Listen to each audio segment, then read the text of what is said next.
В этом году Бижгёз будет отмечать свое 205-летие. День святых апостолов Петра и Павла, это 12 июля, мы будем праздновать 205-летие. Ну, как и связано с этим, у нас целый ряд мероприятий в этот день будет проводиться. Но в этом году мы решили, помимо 12 июля, целую серию мероприятий организовать. Мы начинаем, у нас будут и традиционно турнир по вольной борьбе, посвященный памяти Петра Костинча Тюлю X. У нас будут разыгрываться переходящий кубок Бижгёза по футболу 12. У нас будет велопробег 11 числа июля. У нас будет региональный турнир по волейболу, женскому волейболу. Это у нас будет проходить в четверг сейчас, 7. То есть целый ряд мероприятий мы приурочили к этому.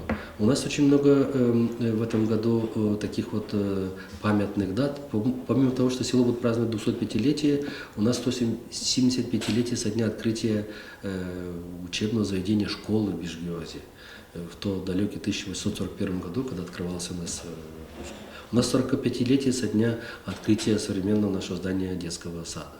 У нас 25 лет в этом году исполнится, как впервые в Бижгёз поступил газ. И, слава Богу, за это время мы практически газифицировали, что до нас, мы завершили газификацию села. То есть у нас много таких знаменательных дат, которые приурочены к этому моменту.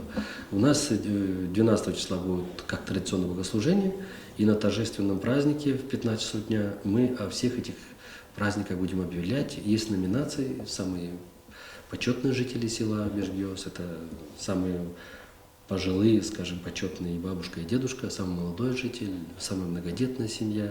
У нас в этот день номинируются люди, которые прожили вместе 50 лет. Это серебряная свадьба, 60 лет золотая свадьба. То есть у нас целый ряд мероприятий.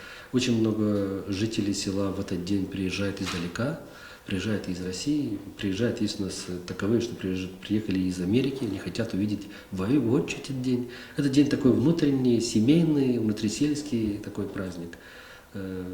Интересно.